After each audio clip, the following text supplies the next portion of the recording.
Hello dear students. तो पिछले class में हम लोगों ने एटम के मास के बारे में पढ़ा था, एटॉमिक मास के बारे में। नेक्स्ट टॉपिक हमारा जो है वो है आयंस। तो आयंस क्या होते हैं? किसी भी एटम के या किसी भी मॉलिक्यूल का चार्ज फॉर्म होता है उसको आयंस बोलते हैं। चार्ज पार्टिकल्स, चार्ज पार्टिकल्स को आयंस बोलते हैं। चार्ज का मतलब क्या होता है? जब किसी एटम में इलेक्ट्रॉन आया हो किसी और एटम से, यानी उसने एक्सेप्ट किया हो, या किसी एटम ने अपना इलेक्ट्रॉन डोनेट किया हो, तो इस इलेक्ट्रॉन के एक्सचेंज की वजह से उन पे कुछ चार्जेस डेवलप होते हैं। वो चार्जेस दो प्रकार के होते हैं, एक पॉजिटिव चार्ज होता है और एक नेगेटिव चार्ज होता है। ठीक, पॉजिटिव चार्ज को कैटायंस बोलते हैं और नेगेटिव चार्ज को एनायंस बोलते हैं। ठीक, कैटायंस कैसे बनते हैं? जब कोई एटम, मान लीजिए कोई एटम है और इसने अपने में से, अपने अंदर से एक इलेक्ट्रॉन लूज कर दिया, दे दिया। ठीक, किसी और को दे दिया। मान लेते हैं किसी बी नाम के एटम को दे दिया इस एटम ने अपना इलेक्ट्रॉन।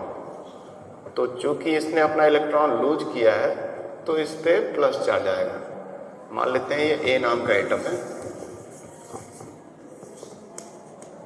इसने अपना इलेक्ट्रॉन इसको दे दिया बी को, तो ए पर कौन सा चार्ज आ गया? प्लस।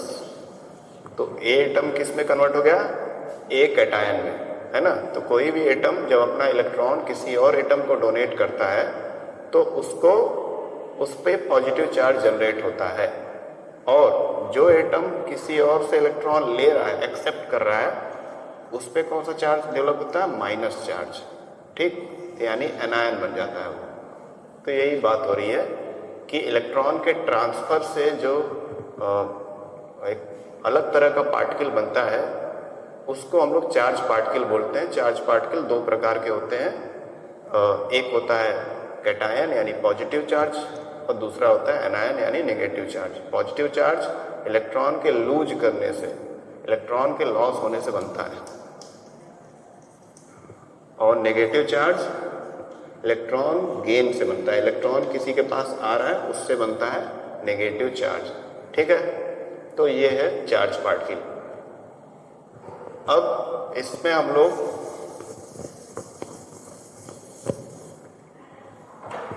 एक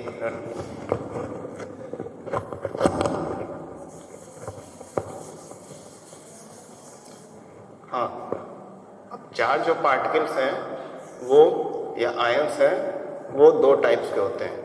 एक atomic charge particles, atomic charge particles, दूसरा पॉली एटॉमिक चार्ज पार्टिकल्स, जिसको कि मॉलिक्यूलर आयन भी बोलते हैं। ठीक है, तो आयंस दो टाइप के होते हैं, एटॉमिक चार्ज पार्टिकल और पॉली एटॉमिक चार्ज पार्टिकल्स या molecular ion. Atomic charge particle का अर्थ होता है कि किसी एक पार्टिकुलर एटम पे जो चार्ज बनता है, सिंगल एटम पे, उसको एटॉमिक चार्ज पार्टिकल बोलते हैं। एग्जाम्पल के लिए ऑक्सीजन पे 2-, नाइट्रोजन पर 3-, इस तरह से अलग अलग चार्ज पार्टिकल्स होते हैं एक पार्टिकुलर एटम पर, है ना। फॉस्फोरस पर 3-, इस तरह से और भी होंगे। ठीक, तो ये एटॉमिक चार्ज पार्टिकल है। तो मैंने नेगेटिव कुछ लिखा, कुछ पॉजिटिव में लिख देता हूँ। पोटेशियम पर +1, कैल्शियम पे +2, और आयरन पे +2 या फिर +3 भी बनता है आयरन पे, अलग अलग कंडीशन में, क्योंकि ये ट्रांजिशन एलिमेंट है ना। तो ऐसे ही बहुत सारे एग्जाम्पल हैं जिसमें एक पार्टिकुलर सिंगल एटम पे चार्ज बनते हैं, पॉजिटिव या नेगेटिव, उनको एटॉमिक चार्ज पार्टिकल बोलते हैं। दूसरा है पॉली एटॉमिक चार्ज पार्टिकल या मॉलिक्यूलर आयन। पॉली एटॉमिक का अर्थ है कि कई सारे एटम हो उसमें, या एक तरह का मॉलिक्यूल हो, और उस मॉलिक्यूल पे एज ए होल एक चार्ज हो, पॉजिटिव या नेगेटिव के फॉर्म में, तो उसको हम लोग पॉलीएटॉमिक चार्ज पार्टिकल या मॉलिक्यूलर आयन बोलते हैं। एग्जाम्पल के लिए जैसे कार्बोनेट CO3 पे 2- ये कार्बोनेट हो गया। जैसे अमोनियम है NH4+, जैसे सल्फेट SO4 2-, फॉस्फेट PO4 3-। तो इस प्रकार के आयन्स या चार्ज पार्टिकल जिसमें कई सारे एटम इन्वॉल्व हैं, उन पे पूरे कई सारे एटम पे एक कॉमन चार्ज बन रहा है, उनको हम लोग पॉलीएटॉमिक चार्ज पार्टिकल या मॉलिक्यूलर आयन बोलते हैं। ठीक, तो ये हो गया कुछ एग्जाम्पल, गिने चुने कुछ एग्जाम्पल। अब हम लोग आगे बढ़ते हैं। नेक्स्ट टॉपिक हमारा जो है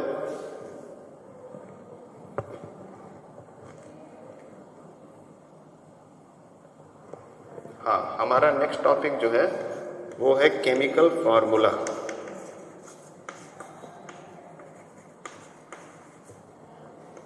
केमिकल फार्मूला किस तरह से जो केमिकल्स होते हैं, एटम्स होते हैं, वो मॉलिक्यूल बनाते हैं। तो मॉलिक्यूल का एक पार्टिकुलर फार्मूला होता है, वो फार्मूला बनता कैसे है इसके बारे में हम लोग पढ़ेंगे शॉर्ट में। तो इसके लिए एक एग्जाम्पल लेते हैं जिससे हम लोग समझेंगे कि केमिकल फार्मूला बनता कैसे है। पहले कुछ एग्जाम्पल डायरेक्टली लेते हैं। फॉर एग्जाम्पल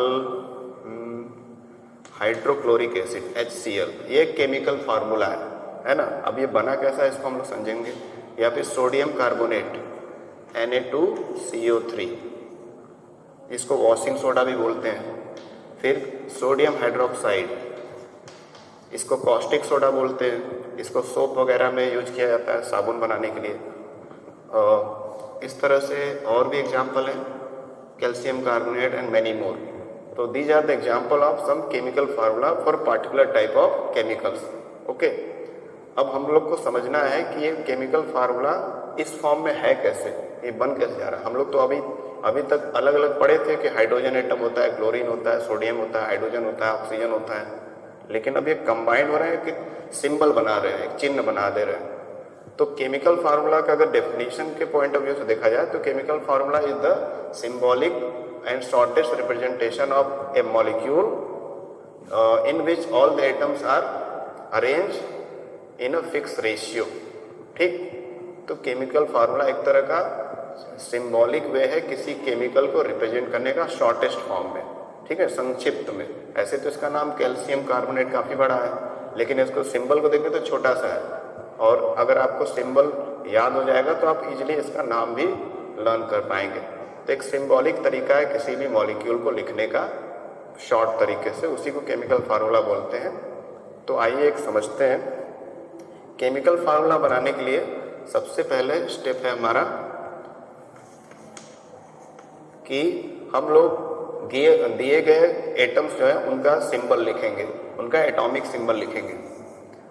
मान लेते हैं मैं ले रहा हूँ, तो इसमें दो प्रकार के एटम हैं, एक सोडियम है और एक कार्बोनेट, पॉलीएटॉमिक है ना।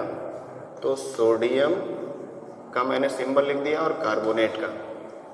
ठीक, उसके बाद स्टेप 2 जो है वो उसमें क्या करना है कि ये हर एक टाइप का जो एटम है या आयन है वो किस तरह का चार्ज बनाता है, कितने चार्ज बनाता है वो लिखना है उसके नीचे।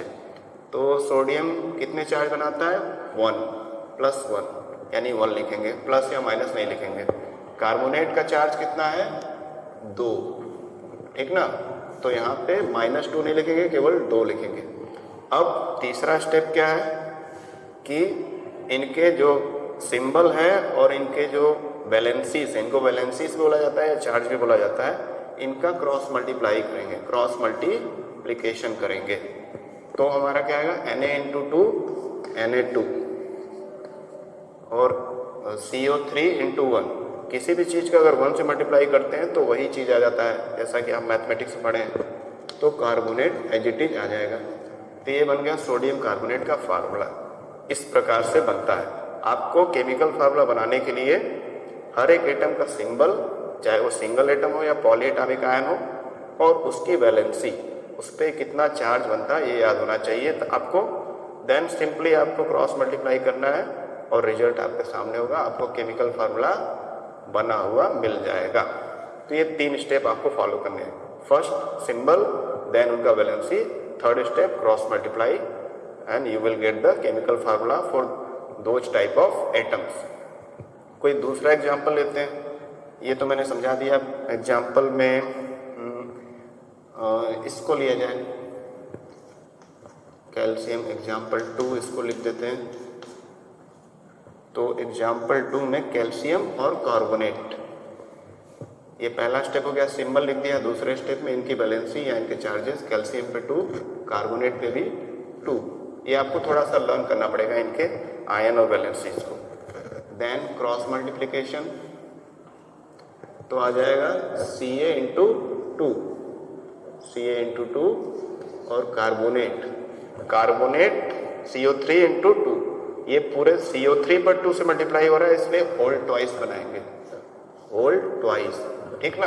केवल एक बाहर कहीं नहीं लगाएंगे, ब्रैकेट बना के लगाएंगे, क्योंकि इस पूरे CO3 से 2 का मल्टीप्लाई हो रहा है।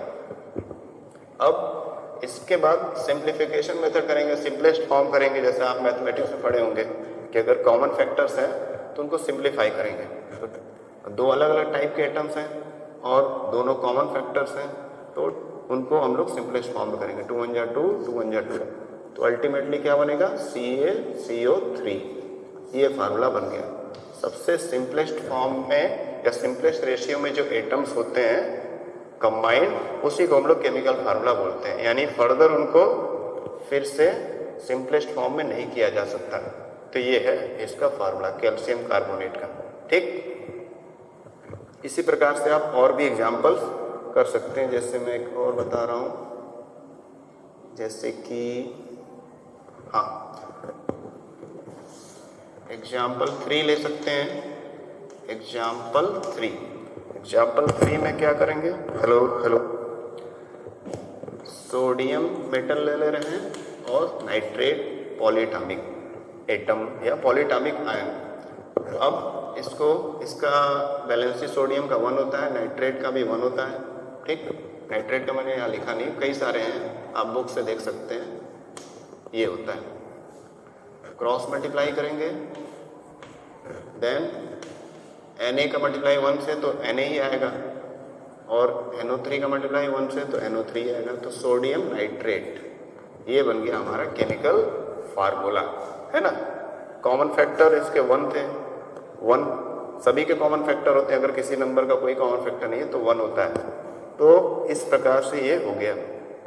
अब कुछ हम लोग अभी तक जितने भी एग्जाम्पल हम लोगों ने देखे उसमें एक कोई पॉलीएटॉमिक आयन था। अब ऐसा कोई लेते हैं जिसमें पॉलीएटॉमिक नहीं, एक एटॉमिक चार्ज पार्टिकल हो, सिंगल एटम हो, दोनों ही। एग्जाम्पल के लिए एक मिनट कुछ सोचा जाए।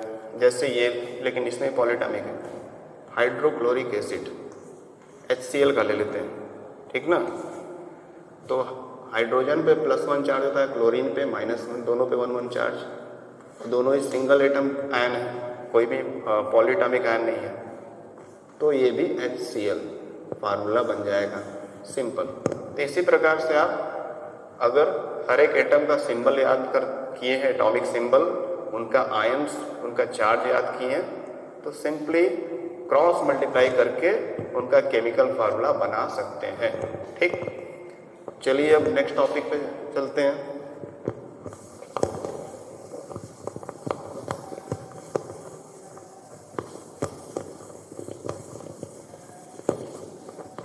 नेक्स्ट टॉपिक हमारा क्या है,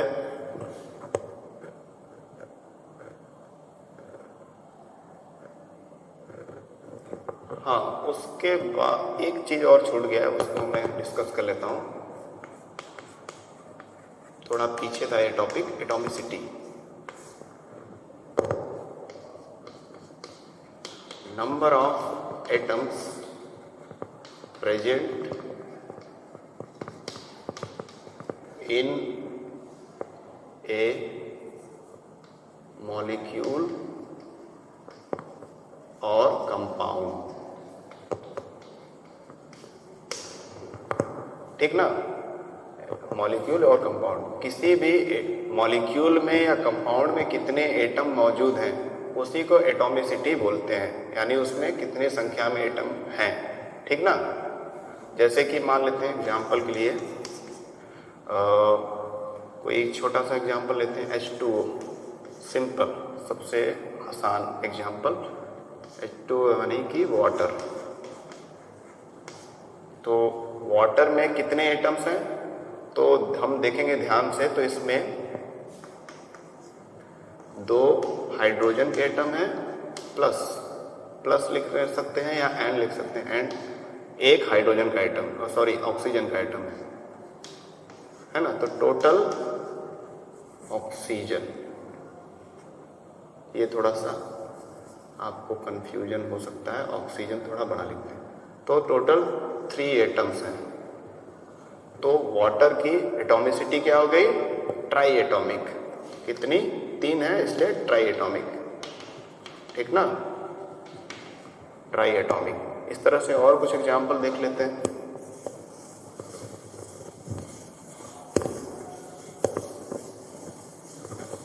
और कुछ एग्जाम्पल देखकर हम लोग इसको समझेंगे कि एटॉमिसिटी क्या होती है। वैसे तो बहुत सिंपल सा कॉन्सेप्ट है इसका।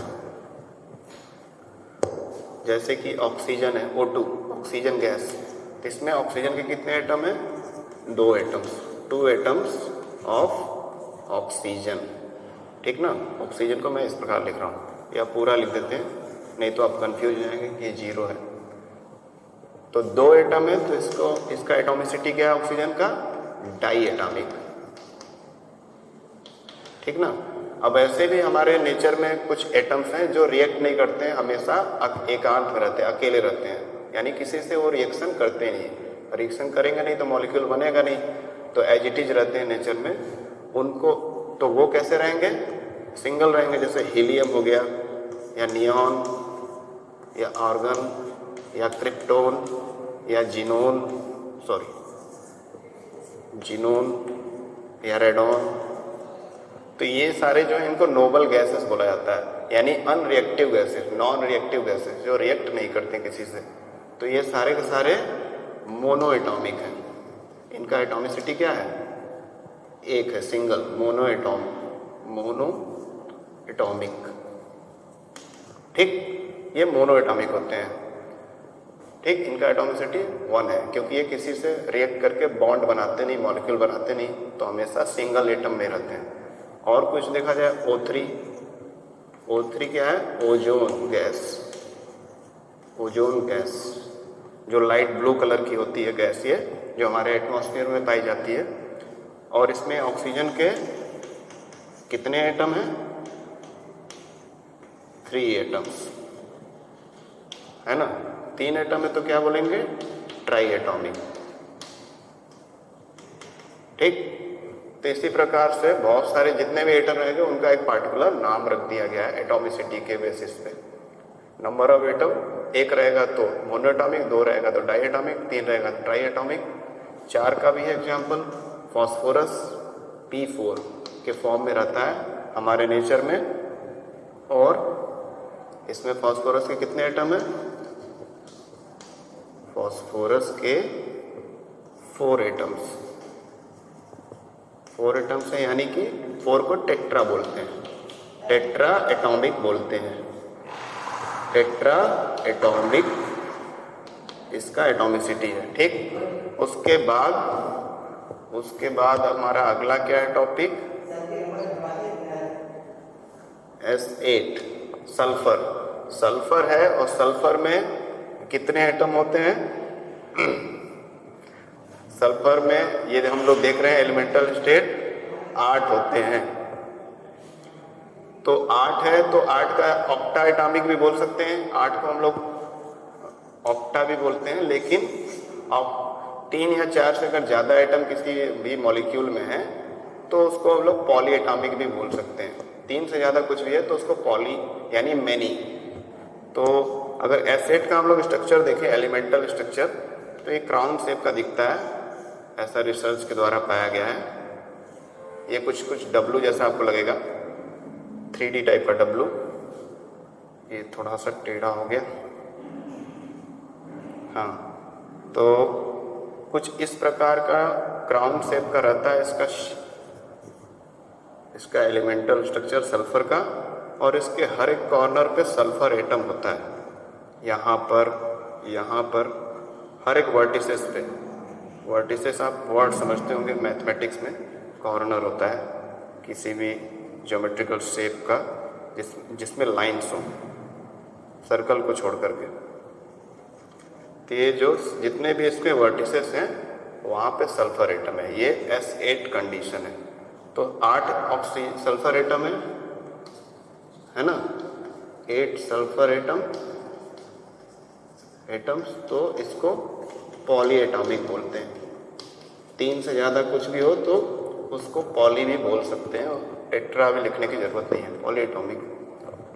ऐसे ही अनगिनत एटम है, अनगिनत मॉलिक्यूल है, उनमें कई सारे एटम हो सकते हैं, उनकी एटम की संख्या के आधार पर उनको कुछ नाम दिए गए हैं। ठीक है, तो किसी भी मॉलिक्यूल में कितने नंबर ऑफ एटम है किसी भी मॉलिक्यूल या किसी कंपाउंड में, उसी को हम लोग एटॉमिसिटी बोलते हैं। ये हो गया। अब हम लोग नेक्स्ट टॉपिक पे आते हैं।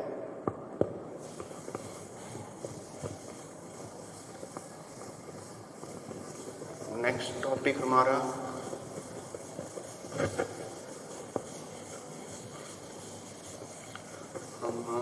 नेक्स्ट टॉपिक, एक मिनट,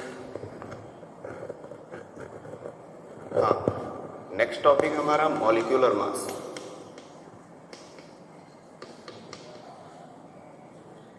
मॉलिक्यूलर मास, जिस तरह से हम लोगों ने एटॉमिक मास पढ़ा था, एटम के मास को, एक पार्टिकुलर एटम के मास को एटॉमिक मास बोलते हैं, उसी तरह से कोई भी मॉलिक्यूल है उसके टोटल मास को एटॉमिक मास बोलेंगे। और मॉलिक्यूल कैसे बनता है? एटम से मिलकर बनता है। तो किसी भी मॉलिक्यूल में जितने भी एटम हैं उन सारे के एटॉमिक मास को कंबाइन कर लेंगे, जोड़ देंगे, सम कर देंगे, तो अल्टीमेटली हमको उस पूरे एक मॉलिक्यूल का मास पता चल जाएगा, दैट इज मॉलिक्यूलर मास।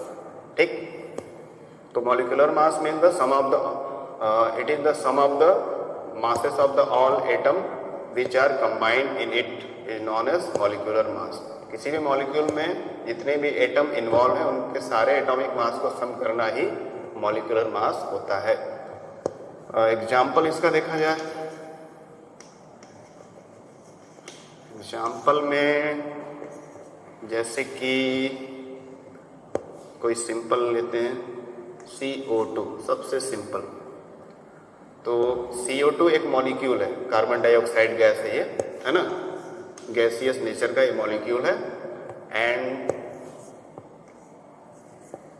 ये इसका फिजिकल स्टेट ब्रैकेट में दिखाया जाता है किसी भी मॉलिक्यूल का, तो G से गैसियस। तो अब इस कार्बन डाइऑक्साइड जो मॉलिक्यूल है इसमें दो तरह के एटम है, एक कार्बन है और दूसरा ऑक्सीजन। तो पहले जो कार्बन है उसका मास क्या होगा, इसका एटॉमिक मास 12। और कितना कार्बन है कुछ नंबर नहीं लिखा है, तो केवल 1 है, इंटू 1 प्लस अगले टाइप का एटम यानी ऑक्सीजन, ऑक्सीजन की संख्या कितनी है 2, इंटू ऑक्सीजन के एक एटम का मास 16। ये एटॉमिक मास आपको याद होना चाहिए। तो 12 बन जा 12 प्लस 16 टू जा 32, तो आ गया यहाँ पर 32 प्लस 12 करेंगे तो 44 आता है। 44 U जो होता है यूनिट होता है एटॉमिक मास का या मॉलिक्यूलर मास का। तो ये हमारा निकल गया कार्बन डाइऑक्साइड का मॉलिक्यूलर मास, है ना। मॉलिक्यूलर मास कैसे निकला, इसके सारे एटम का एटॉमिक मास ऐड करके और कितनी संख्या में है वो एटम उससे मल्टीप्लाई करके हमको मॉलिक्यूलर मास निकल गया। इसी तरह से किसी भी मॉलिक्यूल का हम लोग मॉलिक्यूलर मास निकाल सकते हैं इजीली। एग्जाम्पल थोड़ा सा और डिफिकल्ट सा ले सकते हैं, जैसे H2S हाइड्रोजन सल्फाइड गैस, ये भी गैसियस फॉर्म में होता है, डार्क कलर का होता है, ब्लैकिश कलर का या डर्टी ग्रीन कलर का होता है ये गैस। तो इसमें हाइड्रोजन कितने हैं 2, और एक हाइड्रोजन का मास कितना होता है 1, प्लस सल्फर एक ही है तो 1 इंटू सल्फर का मास 32, 2 1 जा 2 प्लस 1 इंटू 32, 32 ही आएगा, 32 प्लस 2 34, तो 34 U आ गया हाइड्रोजन सल्फाइड गैस का मॉलिक्यूलर मास। ठीक ना, तो इसी तरह से एक सिंपल मैथमेटिकल कैलकुलेशन के द्वारा आप किसी भी मॉलिक्यूल का मास निकाल सकते हैं। बस करना क्या है, जितने भी एटम हैं उतने उससे मल्टीप्लाई करेंगे उस पार्टिकुलर एटम के एटॉमिक मास का, और फिर उसमें नेक्स्ट टाइप जो एटम है उसके पहले प्लस लगाएंगे, फिर उसकी संख्या और उसका एटॉमिक मास का मल्टीप्लाई कर देंगे। एक और सिंपल सा मैं बता देता हूँ, सिंपल सा और क्या हो सकता है, NaCl ले लेते हैं, सोडियम क्लोराइड। तो सोडियम क्लोराइड में सोडियम का मास होता है, सोडियम पहले देख लीजिए कितनी संख्या में है, तो कोई भी नंबर नहीं लिखा है, यानी एक ही संख्या सिंगल है, 1 इंटू सोडियम का एटॉमिक मास 23 प्लस। अब अगला है क्लोरीन, क्लोरीन कितना है, एक ही है, कोई संख्या लिखा नहीं है, इंटू इसका एटॉमिक मास 35.5, ठीक है। तो 23 इंटू 1 23 प्लस 35.5 इंटू 1 35.5, ठीक। Now we will add both this numbers. तो अगर जिनको ऐड नहीं करने आता डेसिमल का, उनको मैं ऐसे करके बता दे रहा हूँ, 35.5 और 23। इसके बाद कोई पॉइंट नहीं है तो पॉइंट लगाकर 0 मान सकते हैं। 5 में 0 ऐड किया 5, 5 3 8, 3 2 5, तो 58.5 U is the molecular mass of sodium chloride molecule, ठीक। So you can simply find out the molecular mass of any kind of molecule by doing such small calculation. For that you have to remember or you have to learn all the atomic masses up to calcium. From hydrogen to calcium you need to remember atomic number and atomic masses of this range of atoms. Okay, from 1 to 20, from hydrogen to calcium. अब उसके बाद now our next topic is mole concept.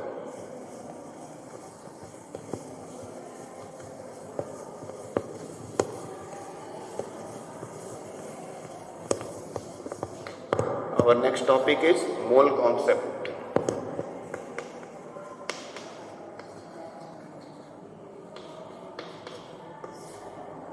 Mole concept. Then what is mole? पहले तो मोल क्या होता है ये जान लेते हैं। तो मोल जो है एक लैटिन भाषा से लिया गया शब्द है, लैटिन लैंग्वेज है, जो पहले के यूरोपियन कंट्रीज में बोला जाता था या इटली में बोला जाता था, लैटिन भाषा। तो उस भाषा में मोल का मतलब होता है हीप, HEAP, हीप या पाइल, जिसका अर्थ होता है ढेर। ढेर लगना, किसी चीज़ का ढेर लग जाता है, अंबार लग जाता है, जैसे कूड़े का ढेर लग गया, तो उसी तरह से मोल का लैटिन भाषा में मतलब होता है हीप या पाइल। पाइल मतलब या हीप मतलब ढेर लग जाना। तो ये जो मोल शब्द था ये ओस्टवाल्ड नाम के Wilhelm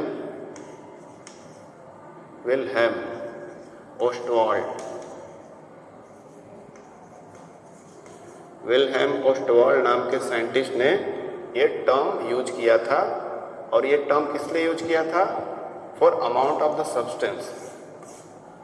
amount of the substance, जो भी एटम्स होते हैं, मॉलिक्यूल्स होते हैं, उनकी कितनी संख्या है उसको, मात्रा को दिखाने के लिए उन्होंने एक यूनिट बना दिया, एक लैटिन भाषा से लिया गया शब्द मोल से। तो mole is the unit of amount of substance, है ना। तो mole is the unit, standard unit है, SI यूनिट है ऑफ अमाउंट ऑफ सब्सटेंस। वो सब्सटेंस कुछ भी हो सकता है, एटम भी हो सकता है, मॉलिक्यूल भी हो सकता है, ठीक। तो किसी भी सब्सटेंस का अमाउंट डिस्क्राइब करने के लिए जो यूनिट यूज किया गया विल्हेम ओस्टवाल्ड के द्वारा, वो है मोल। और इसको रिप्रेजेंट किया जाता है MOL से लिख करके। इसका सिंबॉलिक रिप्रेजेंटेशन है MOL। जैसे हम लोग फोर्स के यूनिट के लिए न्यूटन लिखते हैं, लेकिन न्यूटन पूरा नहीं लिखते हैं, केवल कैपिटल N लिखते हैं। उसी प्रकार से अमाउंट ऑफ सब्सटेंस, किसी भी एटम या मॉलिक्यूल में जितनी संख्या आयंस की है, या किसी मॉलिक्यूल में कितने एटम्स हैं, या कितने एटम ऑलरेडी किसी चीज़ में हैं, उसकी संख्या को दिखाने के लिए हम लोग क्या करेंगे, पूरा मोल ना लिख करके सिंबल में MOL लिखेंगे। जिस तरह से फोर्स हम लोग लिखते हैं कि फोर्स का वैल्यू कितना है 10N, 10 न्यूटन पूरा नहीं लिखते हैं, तो उसी प्रकार से इसको भी MOL लिखेंगे कि number of mole, number of मोल, एक मिनट, जिस तरह से फोर्स का मैंने बताया उसी तरह से मोल को रिप्रेजेंट करने का तरीका है। जैसे फोर्स के लिए हम लोग F लिखते हैं, मोल को निकालने के स्मॉल n लिखते हैं, ठीक है। तो मान लेते हैं small n is equal to, यानी number of mole is equal to 10 mole. इस तरह से आप आंसर इसका लिख सकते हैं कि कोई वैल्यू आया, अभी आप हम लोग फार्मूला पढ़ेंगे तो समझ में आएगा आपको। तो स्मॉल n नंबर ऑफ मोल को रिप्रेजेंट कर रहा है और उसका यूनिट, उसका आंसर कुछ आएगा, उसका यूनिट क्या